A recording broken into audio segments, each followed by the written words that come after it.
Hey, what's up, everybody? This is Charles Tabansi. I want to welcome you guys for another episode of the Dreamerspro Show, where we cover everything from sports, hot topics, classic debates, entertainment, and we give you guys the first perspective on things and how we see them. Somebody said I say my last name too slow, Charles Tabansi. So I just wanted to say it slow. But before we get into it, please make sure you like the video and subscribe to the channel. Now, this morning, I was doing some research, and I came across an interesting article from fadeawayworld.net. And this article essentially was centered on some comments that Shaquille O'Neal had to make about the Colorado Buffaloes head coach, Deion Sanders, where he was essentially comparing him to Phil Jackson. So I actually want to get into this article here. It starts off with the headline: Shaquille O'Neal compares college football coach Deion Sanders to Phil Jackson, and then continues on.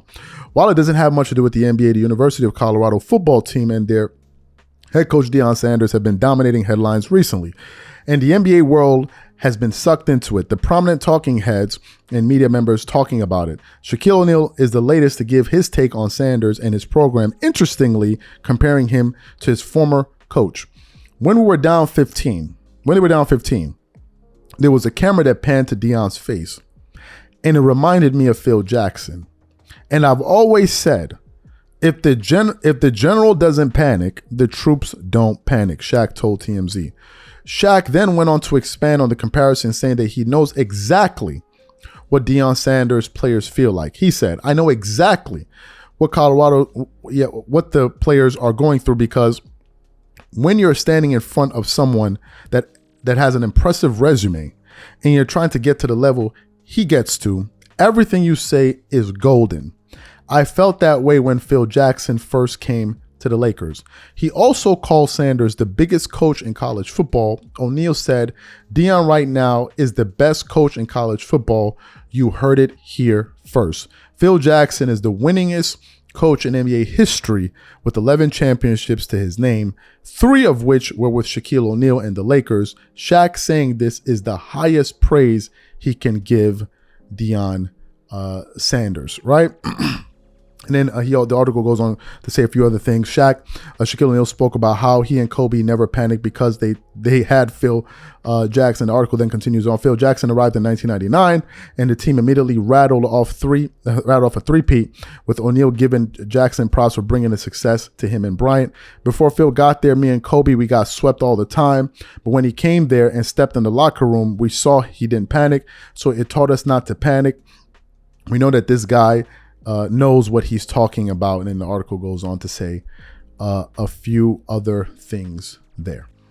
You see, as he said that, and I was thinking about it after I read his quotes originally this morning, it began to make me realize that there are more similarities between Deion Sanders and Phil Jackson than one that Shaq just brought up, which is basically his cool temperament and not being flustered and panicking, especially externally, where if your players see that you're rattled, they themselves will begin to get rattled, start second guessing themselves. And it made me remember a time when Phil Jackson called out Kobe Bryant to the press. You see, Phil was infamous for basically going to the press and calling out his players and playing mind games with them. That's what he would do. It's his way of pushing buttons. Instead of Phil telling you directly, he'll go to the media. Then you'll hear about it. Then you will get pissed off, and then you play with more aggression, more fire, and then you go out. You go out there and get the result. But he didn't do that with every player.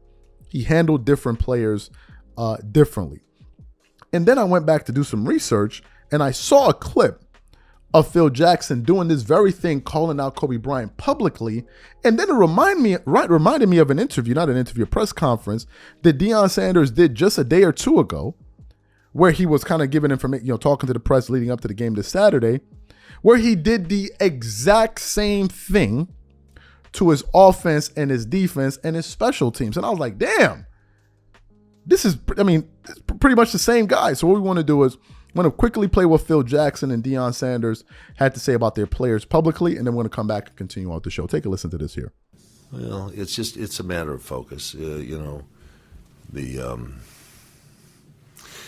game got to a point where we didn't use our strengths, which is our inside players. Powell gets 9 shots in the course of a game. Some of it's his own responsibility, but we didn't use that focus that we have in a ball game. We started off the game, I think Powell got, 6 out of our first 8 points. He didn't score again in the first half. Ended up the game with 10. He got 4 more points in the second half. And he's too good a player for a game like that. And, as a result, we get behind, early in the third quarter on some stupid plays, poor passing, poor transition defense. And then, Kobe has to screw up the, game and start, energizing the team by going one-on-one. It takes the rest of the guys out, and as a consequence, that didn't bring us back in. But, it did give us a little run. We got the game back a little bit, but we couldn't sustain it. And we just went right back and made the same mistakes again. So obviously this last game was a lot about resilience, winning in a very different way. Yes. How does that then translate into a very tough test against Oregon this week? Well, we're not trying to just be resilient. We don't want to get to that point where we have to be resilient. We want to get out to a great start. We have not played a complete game. We have not played a game where the offense, defense, as well as special teams has all shown up in the same manner. If the offense is playing well, the defense is hot garbage. If the defense is playing well, the offense is horrible. And special teams aren't special. So we got to put it all together to be able to defeat a team like Oregon in that manner. We got to put it together. So you heard Phil and Deion Sanders. I think Shaq was spot on. Shaq is one of these people that rarely gives out praise to players. But whenever he does, that he means it. He doesn't just heap praise on everyone. He doesn't just call any person great. He doesn't do that. The only NBA player right now that I've heard Shaq call great on numerous occasions is number one, Giannis Antetokounmpo, if we're talking about big men. And I think he's done the same for Nikola Jokic. I could be wrong. But for Shaq to do that, it takes a lot. So in this case, for him to draw that type of comparison and that parallel, he knows exactly what he's saying. You don't just put Phil Jackson in the same sentence with just any old body. Now, some people will say, oh, wait a minute, it's too premature. This guy's only coached 3 games and blah, blah, blah, blah, blah. And to those people, I understand your position. I get it. I mean, that's a fair point. That's a fair point to make. But it doesn't mean that the comparison isn't true, because I saw some of those highlights from that game.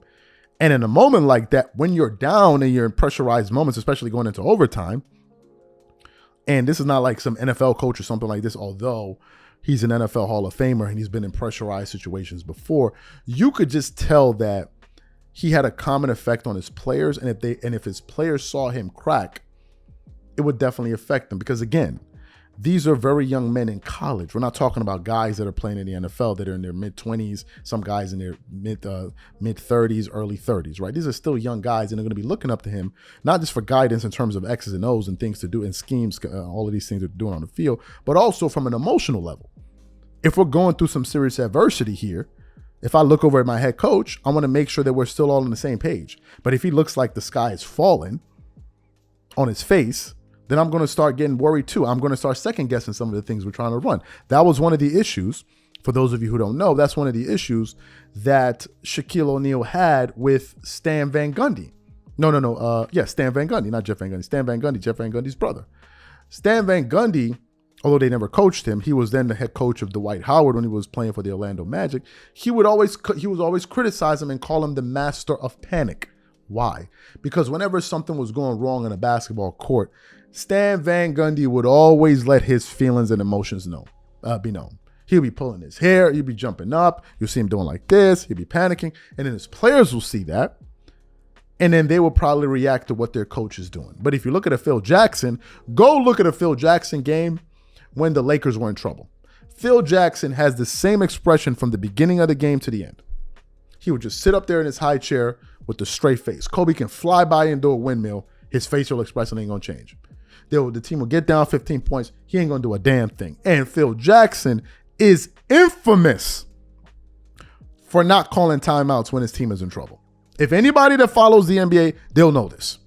Their team can be falling into and he will not call a timeout because in his mind, he wants to give his players the opportunity to get themselves out of the mess that they put themselves in. Not saying that this is the only way, because I've seen Greg Popovich, who's also a basketball savant, call timeouts when his team goes down. So it was just the Phil Jackson way. But to hear him give him this kind of praise, it goes to show you that Deion Sanders is doing something right. So what I want to know from you guys, what do you think about this comparison? Do you think it's a fair comparison? Do you think he went too far? Whatever you guys think, please leave your thoughts and comments in the comment section. We'll catch you on the next show. Peace.